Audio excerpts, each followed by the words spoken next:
Hi, everyone, and welcome to another episode of Watching Mental Health. And I am very excited because today's episode, I think, is opportune on this. We are recording on November 6th, National Stress Day. And we're bringing in an expert on mindfulness, which I think is the perfect episode to talk about today. And this gal is quite the expert. Leticia Escamilla is a certified meditation teacher, mindfulness coach, public speaker, and the author of Me Time. She founded Mind Fuel in Motion to deliver transformative mindfulness experiences to the workplace.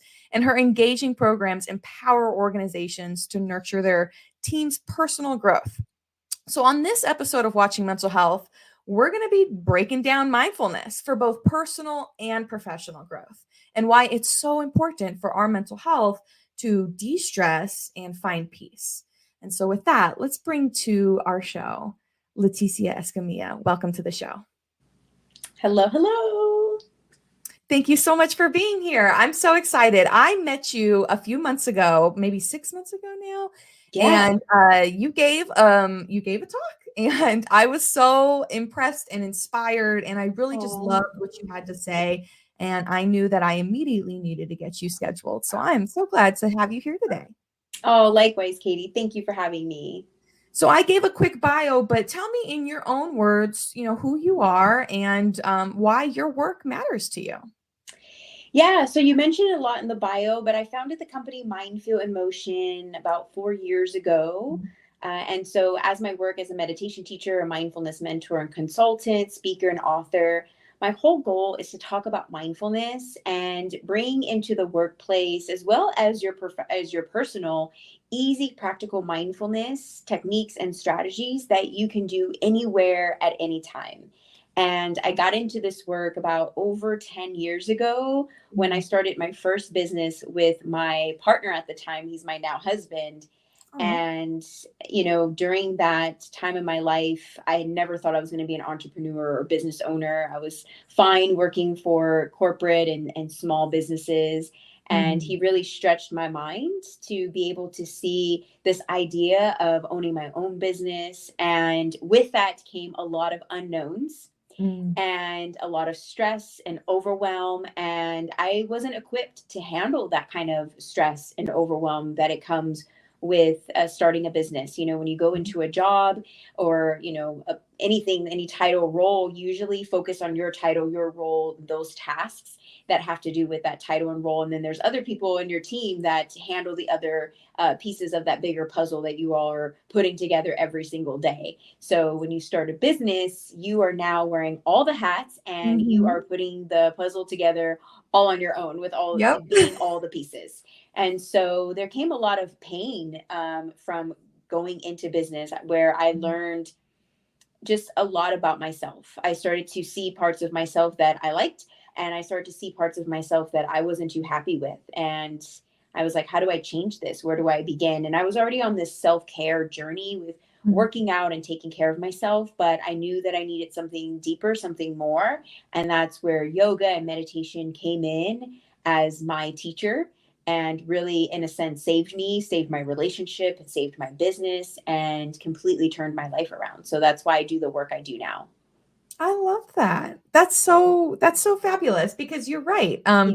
Starting a business is really hard, and people will often say, "Well, I don't have what it takes," because it's so difficult. But the truth is nobody has what it takes without the right tools and training, without the right Right. support, and it does take a lot. And so I think that that's really cool that instead of allowing the stress of being an entrepreneur to crumble you and you opened up to a whole new world that then went on to become your now business. So I think Right. it's really an amazing journey. Yes. Thank you. That's so great. And mindfulness is a scary topic for a lot of people. I know that they hear it and like meditation, they kind of curl up and they think, "Oh, I can't do that. I don't know what that is. I've tried, I can't." And I think that we should, help break down that stigma a little bit today because mindfulness does not have to be scary and it doesn't have to be hard. Right. And I like that you mentioned that you don't just teach mindfulness practices, you teach practical ones. You teach ones that and are helpful, I think, on both a personal and a professional growth. So tell me more about how you came about to, teaching the practices you do, and what are those specific practices in mindfulness for somebody who's maybe kind of a newbie and a little scared to approach the subject. Yeah. So, first of all, mindfulness is about just being present in the moment. Mm, So, most of the time, our anxiety, our worries, these feelings that are coming up for us is because we're thinking so much about the regrets and the guilt of the past. And we're fast forwarding to the future and thinking about the worst of the worst of something that could happen. And mm, so, mindfulness really is this opportunity for us to just be present in the moment. And mm, when we take time to be present, we realize that there's nothing to worry about. There's nothing wrong. We don't have to go into that fight or flight mode because when we look around, everything's actually okay. And so that's what a mindfulness practice helps us to do is be more present. So the yeah. ones that I focus on are three, but then I throw in this bonus one. So I do focus on meditation and teaching people meditation and the myths about meditation and what it is and what it's not. I focus on breath work as another practice or tool to use when you're practicing mindfulness. And that third one is journaling. And then the Mm, bonus one is movement, but not necessarily the movement that we think. It is moving your body, but I'm not, saying go to the gym or, go run, a mile or 3 miles outside. It really is about just taking moments to shake it off, to use your body to release some of that tension, release some of that worry and stress that's physically on us.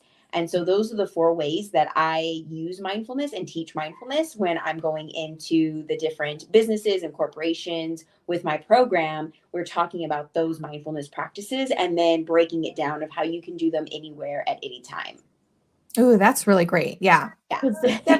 when stress hits at any time, you want to be able to employ a tool of some sort. And I think all four of those tools are fabulous because they touch on different aspects. So let's say, I struggle with meditation. Okay, but I can write, right? I can sit down and I can Yeah. journal. I Yeah. can move my body. Let's say maybe I do struggle with movement. I maybe, was injured and it's hard for me to get up. Well, there are other ways that I can practice. So I like that you take this kind of different tiered approach to it. Yeah. And I think that's really cool. I myself suffer with anxiety. I've had it for a long time. And so I know that feeling of kind of fear, right? But then Yeah. that idea of, okay, wait, let me just be present for a second. Let me just look around. Am I safe right now in my body, in my environment, in my space? Yes, I am. And so that's okay. And it can just that moment is a mindfulness moment. Yep. And for so many people, just taking that moment is a start to it. And so you deal with both professional and personal. Do you find that you're employing the same techniques for both? Do you find that it all comes down to the same kind of mindfulness practices, or are you doing something slightly different for people who are maybe looking for mindfulness techniques for professional growth or versus personal growth? Yeah, it's the same techniques. So, what's cool about what I do is I go in and work with different businesses and corporations, and I'm part of either like their wellness program or I'm bringing my own program and now implementing a wellness program that wasn't Mm, there before. And so, they're learning these different techniques with their team members, with their boss, with their leaders. And so, this work, as you know, is individual work. I'm not going to mm, meditate for you. You're not going to do breath work for me, right? right. But the cool thing about it is that even though it's individual work, you are doing it as a collective, as a team, as they together. So this work is now one, it's being amplified because you're doing it with others. But then also because you're doing it together as a team, you have something that ties you all together. So you Mhm, can support one another with this practice. If you see someone needs to go for that walk, or you can tell that they're just taking that moment of pause, you mhm, know, to give them that respect, honor what they're doing, and they will also do that for you. So it's one and the same. The practices work for you personally and professionally. And the mhm, really cool part about it is I'm coming into your professional setting talking about something that still is, not it's known now, but it's still kind of one of those things like, oh, I'm not sure, I don't know if I should, I'm not familiar with it. And I go in with the approach of letting them know what it's not and what it is. Not just like, hey everyone, this is this beautiful thing you get to do. It's like, let's break it down a little bit more. And I also ask them, like, what do they know about it? What are those stigmas that they've heard about it? And Mm. break those down as well, so that by the end they're comfortable knowing what this practice is, and they get to experience it right then and there. I'm teaching them the different ways that they can use it. And so Mhm. now they're having their own experience, because there's nothing like experiencing for yourself, right? Like, I can talk about meditation all day long and how great it is and what it's like in my experience, but if you don't experience it for yourself, you'll never know, the benefits and how it can help you when you're stressed. And the whole idea of a mindfulness practice that I also like to share with people is, don't just do it when you're stressed or when you are at your most worried, self. That's a good time to do it, of course. But the idea of the mindfulness practices and how they really work is that you have to be consistent. You have to do these practices every single day, and they can actually be very preventative to you getting very stressed out, burnt out, overwhelmed. And that's really the whole point of them as well. So that's why I love coming into businesses too, because now, like, hey, before we get stressed out, let's do some of these practices, and you can implement them into your routine, into your daily, however you run your day. You just implement these into them, so that when the stress does come up, because it will come up.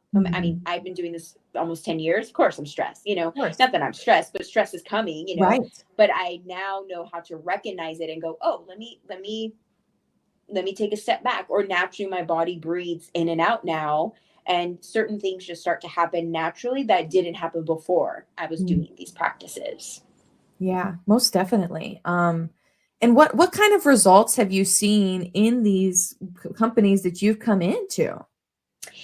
Many results, I think the main results that I continuously see is how they see these practices as being easy for them, Mhm. that they didn't realize that they didn't have to sit for 30 minutes in a lotus pose, on the ground. That they're like, oh, when I was feeling this way, or something came up, I was able to just take a moment to take a few deep breaths in and a few deep breaths out, and then I felt better, and I was able to reply back to that client better. I was able to go and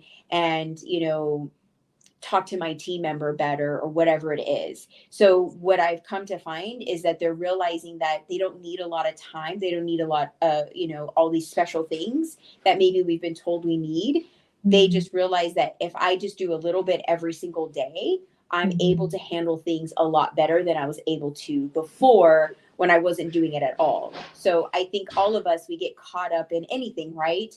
That we're Mhm. like, oh, I need to spend an hour doing this. I need to block out all this time to do whatever it is, or even if it's just go to the gym, right? Like, we give it so much, we make it seem bigger than what it is, and it can be really small, and those really small moments can actually be huge, because we make it so big. We either try to go after that big thing and accomplish it, and then what ends up happening, because we made it so big, we end up just not doing it at all, or Mhm.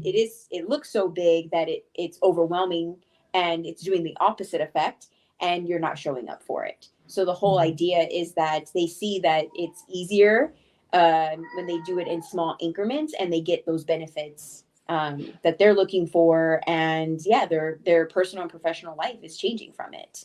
Yeah, absolutely. That's really powerful. And it's doing things like preventing burnout, which I think we're just so, Yeah, used to experiencing in this country. Just kind of go, go, go mentality. And mindfulness just kind of teaches you to just stop for a second, right? Just take a yeah. breath. It's really been helpful in my life. So tell me more about your services on a personal level. Do you offer individual coaching, or do you offer individual like breath work or meditation services? I don't at this time. I really found that I love working with groups. There's Oh, something just yeah. about working with groups that is so much more powerful. It's supportive. And here's the thing that I've learned too, is that the answers are in the room. So I'm just Mm, here as a guide. I am very, I have I've curated the curriculum and the way that I teach these workshops. They're very intentional. I'm coming in obviously with an agenda and things we're going to do and fun activities and exercises you're going to learn. But there's nothing more powerful than everyone sharing their experience, everyone mm, sharing how this is working for them, or having questions in the room that maybe somebody wouldn't have asked, or whatever it is. So there's yeah. just something really powerful about working with a group and seeing these teams do it together, because Mm, that's another thing that mindfulness is going to become more of the norm when we see each other doing it more, right? It's just mhm. like anything. If I see you doing it, then it's like, oh, okay, it's okay to do. But if I'm the only one doing something, then we get a It's like little nervous, or awkward. we're not sure, we stand out. So I think that's the other beauty of it. It's like, oh, we're all doing this. So it kind of gives it even more permission and okay to do Mhm, this, all the time now, because we're all doing it. It's not just me mhm. doing it alone. And I find mixtures of the, people in the teams, right? Some are already doing some of these practices, or Right, they've dabbled in it, or some are completely new, and they're all on right. different journeys of it, which is really cool. But at the end of the day, it's really fun to see them do it as a team, and Mhm, now have something they can support each other on, and remind each other on. That was something I've seen as well. Like, when they see their team member getting stressed out or feeling like, hey, remember, just go take a moment to breathe, or go take a right. moment to take a walk, and they're supporting each other, because now they know too of like, that's what they want, that's what they need, and it's helped them. So they want to see their team members also, feel better and not feel so stressed and, overwhelmed by everything. So they're encouraging each other in that way. Yeah, most definitely. And I love that you brought up the idea of the group. I was going to mention that earlier when you brought it up before, Yeah. because I have found that, even on a personal level, when I'm in a group and we are doing something like group breath work or meditation, or even our good friend, she hosts a women's group, Yeah. that kind of feeling of, group, I think it really is powerful. And I've noticed that especially with breath work and meditation, if I'm going to do breath work in my home versus going and doing it with another small group of people, like, just the kind of power and the energy that comes out of that. It's Yeah. just something you have to experience to feel it. Yeah. I mean, we're just all, it's because we're all aiming for the same thing, Yeah. and collectively doing it. It just raises that vibration, it raises the Yeah. energy. So just, when I'm breathing and you're breathing and this other person is breathing, now we're amplifying this vibration and energy that, that honestly we can't do alone. Right. Mm, mhm. But it does take us to do it ourselves. Right. So it Right. is this mixture of like, I have to do it myself. I have to show Individual. up, but Yeah, when I for do it with sure. others, what I'm doing now amplifies, and what they're doing amplifies. So they're helping me, I'm helping them. Yeah. And yeah, it is a beautiful experience. So if anyone watching has not had this experience, please like find, a breathwork class, a meditation class, and go experience it, because it's something that, yeah, we can't explain. We can't give you that the essence and the magic that comes with having that experience. Exactly. Yeah, the magic. It's magic. So tell me a little bit more, running a business is hard. We talked about that earlier. Right. And you are, you're in the space teaching this stuff. So tell me a little bit more about what you do for self-care. Are you applying all four of these? Are you doing other things as well? What are the kinds of practices that you do for self-care? Yes, I definitely practice what I preach. Yeah. So I am all about morning rituals. So Mm, I wake up very early in the morning and take a few hours out of my day to do these practices. I'm doing yoga, I'm meditating, I'm journaling, and, I'm doing other things as well, like enjoying my cup of tea. I water my plants when it's time. I'm taking walks outside, just different things to really, nourish myself in the morning so I can set the tone for the day. And then mm, even throughout the day, I'm taking time to meditate. Right now, as we mentioned, I'm running a business, so I'm wearing different hats. So I'm, making sales calls and, doing those things. And then I have to kind of switch from one hat to the other to Mm. now work on my workshops or work on something that's coming up for a client or a speech I'm doing. So that takes a different type of thinking and mindset and energy. Yeah. So I'll take time to go meditate or do some breath work just to kind of reset myself to going Ooh. from one thing that I worked on that took one side of my brain or energy to go and reset to go and work on the other side of my brain and do take up a different type of energy. So yes, I'm definitely using the practices.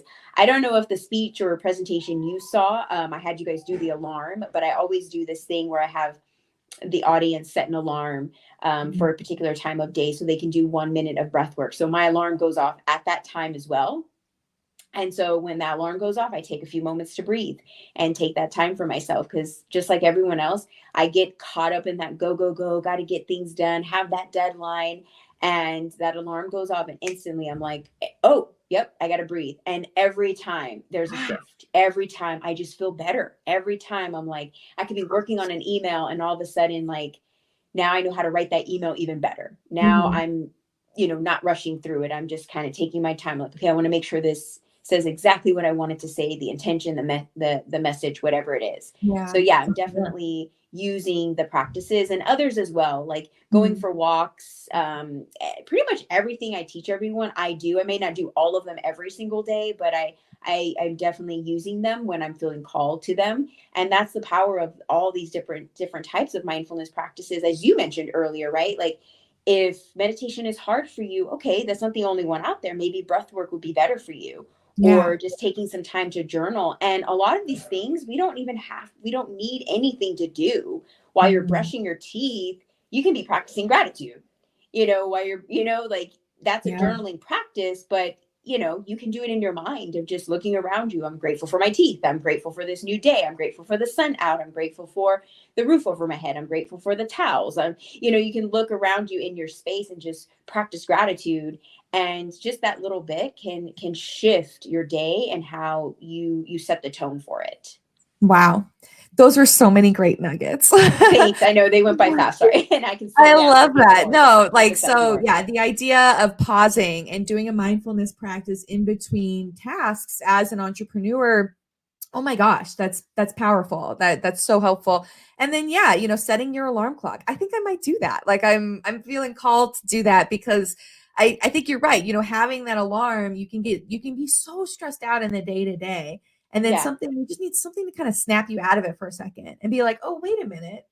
I'm alive and Yeah. it's beautiful and I'm safe." And that's amazing. And so, Yes. and gratitude is such a great mindfulness practice. So I just love that so much. If you So we set the have alarm, or sorry, if Mhm. you set the alarm, and if everyone watching sets the alarm, do it for 2:11 p.m. Okay. That's the time that I have mine set, but it's the time that I let everyone else know to set theirs when I'm doing like any Ooh. presentations or things like that. And it was actually from an audience member that pointed it out, that she said, my alarm went off because I have this whole thing where I say you can do breath work while you're driving. You just can't close your eyes. So Right. please don't close your eyes. This is recorded. Don't close your eyes, but you can do breath work while you're driving, while you're stuck in traffic, or you're feeling like you need a rush. Just kind of breathe and take your time, right? Mhm. We want to get there safely. We want to make sure everyone else gets to where they're going safely. And so she was like, I was in my car when it went off. I didn't close my eyes. I'm like, okay, good, glad you heard that part too. And she was like, I breathed and I felt so much better. But she was like, the other thing that that actually inspired me was not only I was taking time to breathe for myself, was that I was thinking about everyone else in that room that was with Mhm. us that day or that evening that is now breathing with me. And I Wow. get chills every time I say it. And so from that moment on, she was like, do you set that time every time? And I didn't. I was giving different times. I was like, oh, this time, that time. And so now I say the exact same time for every presentation, every interview, whatever I'm doing where this comes up, because now it's the same. When that alarm goes off tomorrow for you, right, at 2:11, because we're Mhm. past that time, it's not just you taking the time. Now everyone is doing it, and Yeah. it goes back to what we were saying before of the Mhm. power of the group, the power of the collective Collective. doing it together. Yeah. So not only are you may be in your Mhm. office or in the car or wherever you are, even in the grocery line, because that happens Mhm. too, where you're breathing, and yes, you're doing it alone. And if you're in a public place, no one else is probably doing it the way you're doing it. Everyone's breathing, obviously, but they're not taking the conscious breath. But there are so many other people around our community, everywhere around the world, like breathing with you at that time. So it's very powerful. So I wanted to share that with you as well. That's amazing. Thank you. Thank you for sharing that. Yeah. Yes. 211, the power of the collective. It really is. And also maybe a little bit of accountability, right? You know that I'm not the only one doing this. Right. Other people are doing this Yeah, too. you can't let them down, right? Yeah, I love that. That's so cool. So we have about 5 minutes left, and I wanted to bring this back to mental health. Mindfulness is great for professional and personal growth, but it's also really great for mental health. And I know that today happens to be one day post-election, and I think about half of our country is feeling immense stress right now, maybe a little bit of anxiety about what's to come. And I think that this might be a good time for mindfulness. And I think that in any case of mental health challenges, mindfulness maybe doesn't solve problems, but it certainly helps. And it's certainly a great toolbox. And I have seen the numbers. And so I wanted to ask you, because you're the expert here on mindfulness, what have you seen from a mental health perspective? And if people are really struggling with their mental health, how have you seen mindfulness help? Yeah, I think mindfulness in a lot of ways can actually, help solve things. Because, again, going back to what I mentioned earlier, is mindfulness is about being present. Yeah. And so a lot of the times when we're not present, we're either thinking about the past or thinking about the future. And the reason why this is hindering mental health is because the past and the future don't exist. It's gone. Past is gone and the future is yet to be told. And even when we are in the quote unquote future, we're actually now in the present. So there's really, we're always kind of living in the future, but always in the present moment anyways. Yeah. And so, and I always like to say too that, I don't want to disregard the past, right? Because our past is what it is. It holds in many things, like our memories, our experiences, our lessons. What I think gets kind of jumbled up in all of that is we get stuck thinking about the past in these negative ways, what I could have done, what I didn't do, what they did to me, the traumas, instead of looking at the past and going, okay, how can I take that and let it be a guide for me? What experiences did I learn from? What failures can I not feel from again, and be better at? And that, I think, definitely will help with more of our mental health, because the more that we can see life in this present moment and use everything around us as guideposts, we're able to manage things a little bit better. Speaking of the future and the election, right? The reason we're feeling stressed is because of all these unknowns, right? But the unknown is not a bad thing. The unknown is, is okay. It's just the unknown. Yeah. It's just the unknown. And if we focus on the present and we focus on focus on love, focus on, what we're here to do as individuals, our mission, our purpose, and not just our job titles, but like our soul purpose. We always know, if we want to look back at the past and take a glimpse, everything always works out. It just always works out. Even the worst of the worst of something, it always ends up working out in some way. And so I think that knowing that's the one thing we can know for sure, is that it's going to work out. It's going to always work out. And so the more we can practice mindfulness and be in this present moment and see how, where we are here, more of that clarity, more of that awareness, reveals itself to us, and we can move forward with that unknown and kind of embrace the unknown and go, okay, cool. What does the unknown have for, what's in store for me in that unknown? Because if we just open it up with embracing it and with grace, things will definitely show itself and be much better than we could ever imagine. Right. Even when we are in fear, we usually, think of the worst of the worst, and it usually doesn't end up being that bad.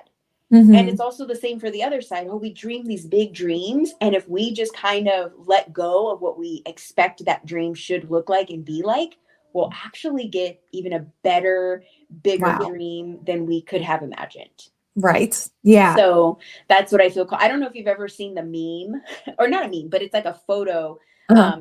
And I'm mentioning, like, I'm not talking about religion when I say this, because you can put any name in that, but it technically, the photo is of it's with Jesus in it, and so Mhm. or the depiction of Jesus, right? But it could be any source you see, or you want to replace that with. But the main idea here is that there's this little girl, and she's holding on to a teddy bear, and Jesus, in the sense, is reaching out his hand, his one hand, to grab this tiny little teddy bear, and she's hesitant, but he's holding behind him this big, huge teddy bear. Oh. And so I always use that as a reminder, even to myself, when I like don't want to let go of things, or I'm afraid of the unknown. If I let this go, or if I, Yeah. whatever it is, that, I'm going to lose something, I'm going to miss out on something. And if, by doing that, there's something bigger and better that's just waiting for us, but we have to step into that unknown. We have to Yeah. let something go, that maybe we know is right for us to let go, but we're scared to let go Mhm. of, right? Mhm. Because of the Mhm. unknown. If I let this go, what will happen? If I let this Right. relationship go, if I let this material thing go, if I Stop. let this Mhm. job go, right? Mhm. What's on the other Mhm. side of that? Right. And we're in It's fear of scary. that, but it's Yeah. always something bigger, better, Yeah. much more than we could have ever imagined. So that's my take on that. That's beautiful. Well, thank you Thanks. so much. And I think we need those words of encouragement. We can't control change, and change can be scary, but Yeah. it's because it can be hard, But like you said, there's something waiting for us that's better, and we have to be willing to be okay with stepping into it with grace, and we can control how we react to things. We can't control what happens, but we can control how we move through it in our present moment. And I think mindfulness, to bring it back, really helps us to have a better sense of control of how we handle things. 100%. Yeah, And that could be another story for another day, Katie, totally. that we could share. But yes, 100%. I love that. Well, I'll have to bring you back then, and we'll have to tell that story. And thank you Absolutely. so much for your time today, Leticia. You're quite an expert, and I loved listening to you talk before, and I loved our episode today. Thank you for taking the time to meet with me, and I hope to have you on again soon. Thank you, Katie. It was a pleasure. Thank you so much. Absolutely. And we are here live every first and third Wednesday, but we are approaching the end of the second season. So only 2 more episodes left before the end of the year. So tune in, but if you can't tune in live, always check out all of our episodes at katierosewechter.com. And Leticia, what is a good way that people or corporations can get a hold of you if they are interested in learning more about your services? Yes, so everything is under Mindfuel in Motion, Mindfuel in Motion, INMOTION.com, LinkedIn, and Instagram. Wonderful. Thank you again. And thank you, everybody out there. And we look forward to seeing you again soon. Bye, everyone. Have a great one.